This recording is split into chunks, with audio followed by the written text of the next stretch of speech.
Il est impossible de parler de manga sans évoquer Dragon Ball, l'œuvre d'Akira Toriyama qui a non seulement défini un genre, mais qui a aussi marqué une génération entière de lecteurs et de spectateurs.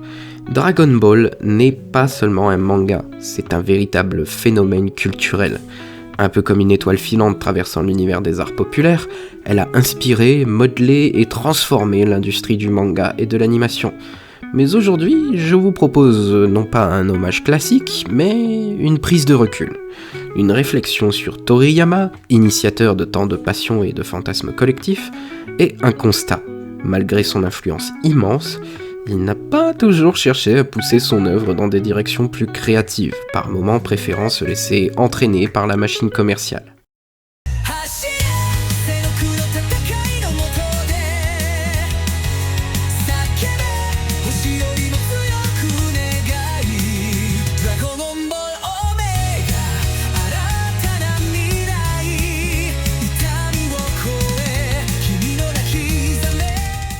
Quand Akira Toriyama commence à écrire Dragon Ball en 1984, il ne sait pas encore qu'il va bouleverser à jamais l'histoire du manga.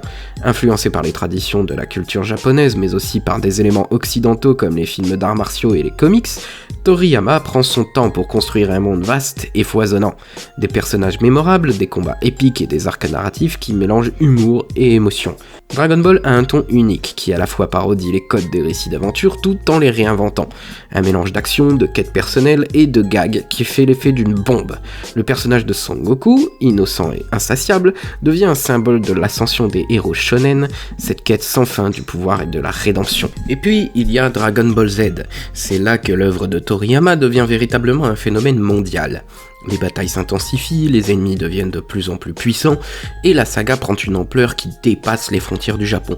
Cette saga, pleine de montées en puissance et de transformations spectaculaires, incarne l'idéal du shonen classique, le héros qui surmonte ses limites, combat des ennemis toujours plus forts et protège son monde. Mais ce qu'il faut aussi savoir, c'est qu'Akira Toriyama, dans les interviews récentes, a avoué qu'il n'aimait pas particulièrement la partie Dragon Ball Z de son œuvre. Il a même dit que, pour lui, cette époque était un peu trop répétitive et qu'il n'avait pas vraiment aimé dessiner ces combats interminables. Cela peut paraître paradoxal, surtout quand on pense à l'immense impact de Dragon Ball Z sur toute une génération, alors qu'il aurait pu chercher des alternatives créatives, réinventer son histoire, ou proposer des arcs narratifs plus profonds. Toriyama a parfois choisi de s'en tenir à une recette qui fonctionnait commercialement. Plus de transformations, plus de combats, et une surenchère de puissance. Bien sûr, ces éléments font la magie de Dragon Ball Z, mais si l'on prend du recul, on peut se demander si Toriyama n'aurait pas pu donner à son œuvre une dimension plus personnelle, plus intime, en évitant cette fuite en avant dans la puissance. C'est ici que l'on pourrait lui reprocher de s'être laissé engloutir par l'énorme machine commerciale qu'était devenue Dragon Ball. Plutôt que de chercher à renouveler la formule, il a parfois choisi la voie de la facilité, du spectacle sans vraiment se réinventer. Malgré tout, il serait injuste de réduire l'héritage de Toriyama à cette dynamique un peu stéréotypée de combat sans fin. Dragon Ball dans son ensemble a redéfini ce qu'un manga pouvait être. Il a permis au genre shonen de se propager dans le monde entier, il a inspiré des générations de mangaka et il a même marqué profondément la culture pop mondiale. Chaque nouvelle génération connaît le nom de Goku, même ceux qui n'ont jamais lu un manga de leur vie. C'est cela la grandeur de Toriyama. Il a posé les bases de tout un genre tout en injectant son humour et sa folie dans chaque page. Mais il faut aussi accepter que, même si Toriyama a laissé un héritage immense, il aurait pu se permettre plus de prises de risques créatives, plus de réflexions profondes sur ses personnages et leurs motivations. Et c'est là que réside la contradiction. Dragon Ball est à la fois une œuvre d'une richesse incroyable et aussi un terrain de choix commerciaux où Toriyama a à certains moments cédé à la facilité. Dragon Ball, c'est un grand initiateur, il n'y a aucun doute là-dessus.